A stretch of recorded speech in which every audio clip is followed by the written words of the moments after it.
presentation is formal specification for the Internet of Things malware. I'm Evanson Mwangi Karanja. My co-authors are Sheldon Masupe and Manu Jaffrey from University of Botswana, Department of Electrical Engineering, and BITRI, which is a research institute in Botswana. The outline of our presentation is as follows. We have an introduction, then we have a brief discussion on malware formalisms, that is work that has been done in those areas. Then we shall have formal definition of Internet of Things environment, a little bit on formal syntax for ambient calculus, which is a specification mechanism. And then we shall map the two and have an IoT malware in ambient calculus, specifically the specification of malware as given in IoT primitives. And then we shall conclude with a simple conclusion on areas of further studies.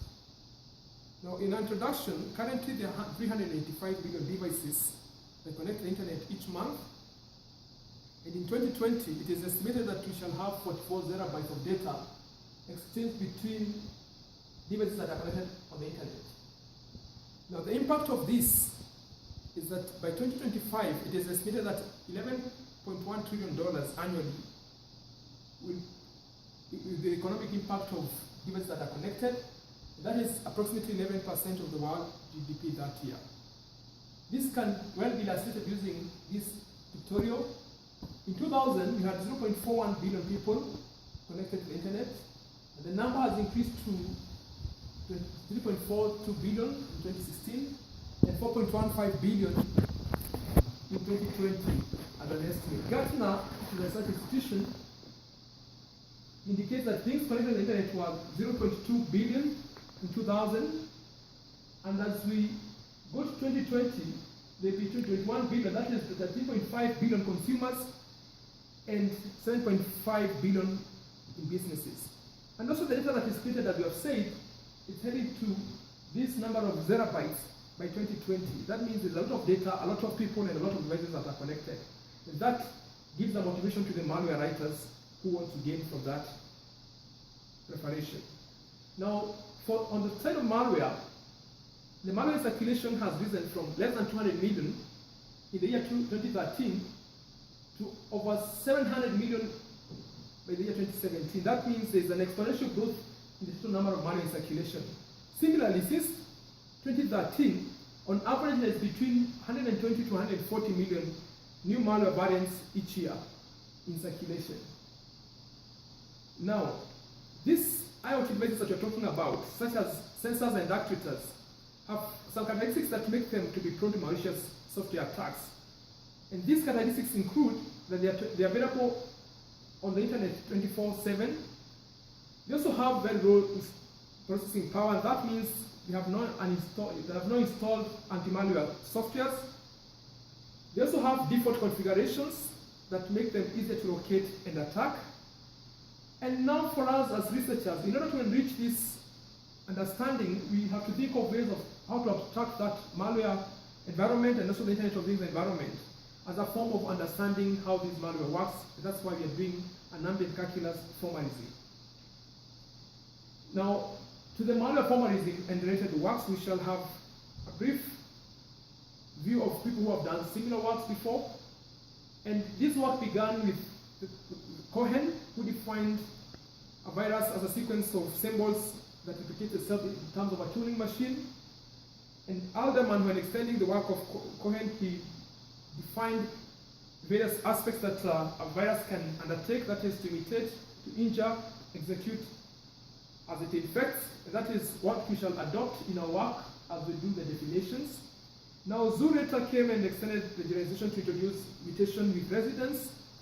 Other work by Bonaparte et al. Defined a virus as a solution with a fixed point equation of a given propagation method.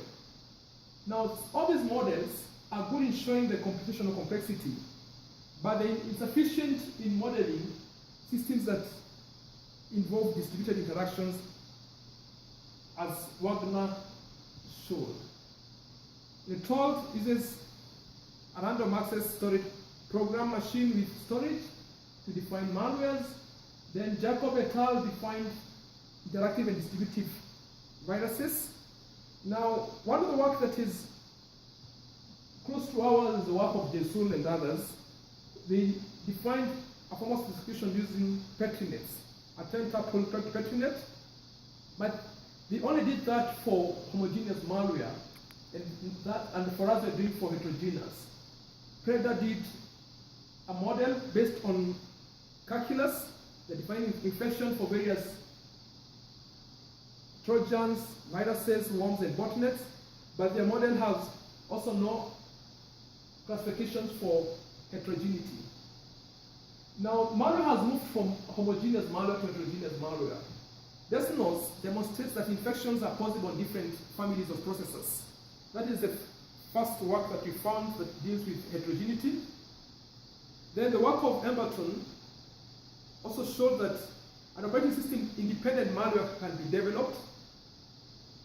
And recently we have had an IoT honeypot that shows malware from different families. In fact, 9 different CPU architectures were tracked by this malware. Now, in our formalisms, we first have to define a subnet. That this is just a background to ensure that we create our formalism. It's part of the ongoing work.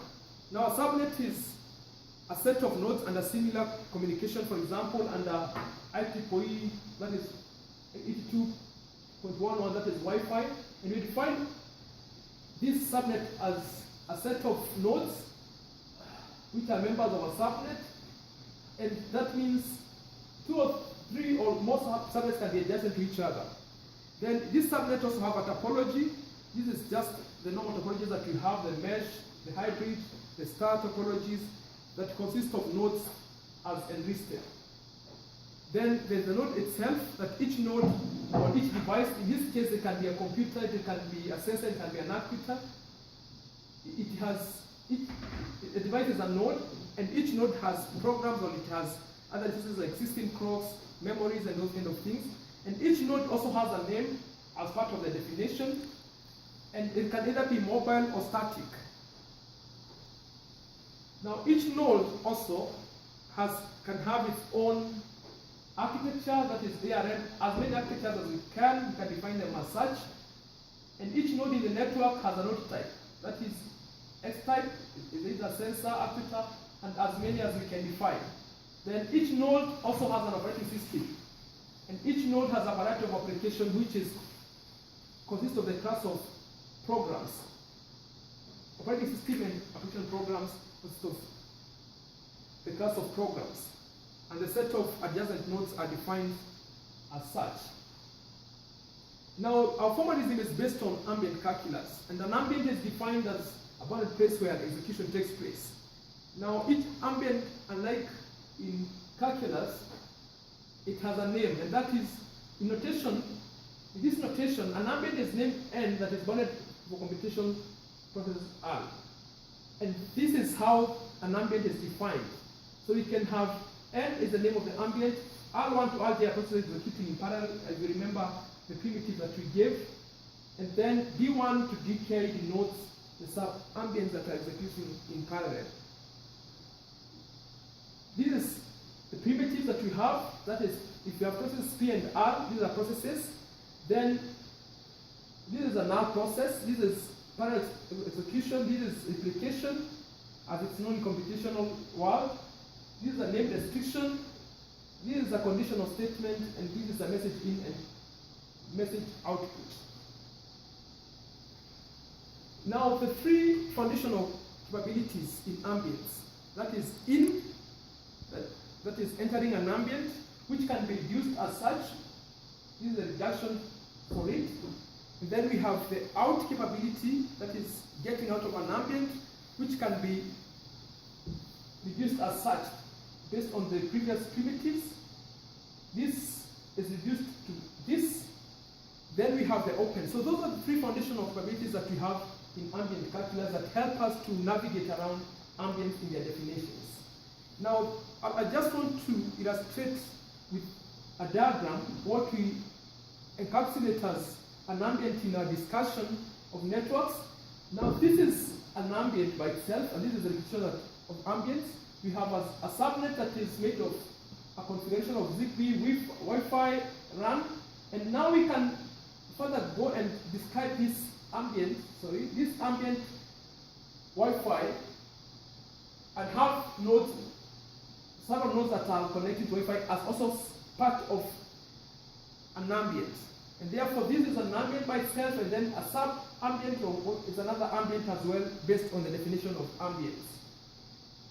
If you have to look at it closer, what we have in our day-to-day lives, this is a subnet which is a Wi-Fi, and it has a wireless router, it has different devices. This is a real-life situation that encapsulates this ambient that we had here. Now, inside a host device has so many things inside it, and still these are some ambience. And we say ambience can be extended. So we have a host, maybe X1 here, then it has architecture, it has a operating system, it has the vulnerabilities. The malware must exploit a vulnerability, and that vulnerability is also an ambience. So that is our thinking in terms of ambience. Now, to formalize malicious behavior, we extend the primitives that were defined by Cadella. Those are guys who came up with the ambient calculus, and we come up with our own derivatives as select target, allow attack, execute payload. The one for triggering, we have trigger and infection, trigger and imitate, trigger injure. If you look at these three, we have just adopted them from the Alderman definitions. Then you have to report the process. Of course, we need to have the reporting. We're trying to extend the existing derivatives and coming up with our own derivatives that can be able to create malware representation in terms of ambience. Now, the relationship between these extended primitives is as follows. This is just an example. If a payload triggers the tree payload as true, the malware uses the target ambient to infect with aid of a selection function select target or cell target, as we have defined it. Depending on the class of malware, there is malware that infects, there is malware that intimidates and injures. Then, if that is true, then the malware executes the payload, and the payload cannot be executed if the allow attack is done, and the reported process is reported by this primitive as a result of the malware behavior specified. The malware behavior is infect, imitate, injure, which is defined as what Alderman defined. Now, if we give an example of a node that can be defined as an ambient and has a given architecture, let's say ARM, and it has given operating system which is maybe tiny OS and a set of vulnerability, that can be presented in ambient calculus as follows. This is the node, this is the architecture, this is the vulnerability, and the ambient, this has a process running in it, and it has three sub-ambient. It has the architecture, the operating system, the vulnerability inside it. And for the ambient to be affected by the malicious behavior, it needs to have a vulnerability. So the select target allows the vulnerability to be exploited, and that can also be added as part of this ambient. We are trying to represent the behavior of a system and its processes as ambience. As we proceed, the vulnerability as ambient, for malicious behavior to exploit a vulnerability, that is allow attack, which is synchronous action to execute to allow it to happen. It's denoted as such in our formalisms, and this can be extended as, so they're saying allow attack, we have a vulnerability on the operating system, which is the tiny OS. That is given the tiny OS, and it has a vulnerability, that means it can easily be attacked. Now we have replication, that means this malicious action can be replicated as many times as possible without reducing its usage. That means we can have multiple attacks on the same system without reducing the usage. A program V is a virus, in our definition, in a given host environment, ambient, given as such with respect to a node, if it binds itself with a host program, that is the actual definition of a virus, and has the following actions. It is able to imitate, to injure, and or to infect. And that this is given as in general notation of ambient calculus as such, where N is the ambient name, or the node name, or the OS name. In that device, what has been affected is what you're calling the ambient name, the parallel ambience, and the malicious actions. Then D1 to DKI denotes the some ambience which are executing the operations in parallel. And for example, we give an example of an ambient or a node X, and an instance of a virus as it infects the host program R. In this example, the operating system is in execution. So this is how we can represent that in terms of ambience. Now to illustrate, because we have just shown one example of a virus. Now we know that there are other malwares such as trapdoors, Trojan horses, spywares, and botnets. And each of them, some of them are able to infect, others are able to injure. So it's just a matter of substitution in our formalisms. And this is part of our ongoing work. We just have to do the substitutions. Now there's a special case of botnets, because botnets, you can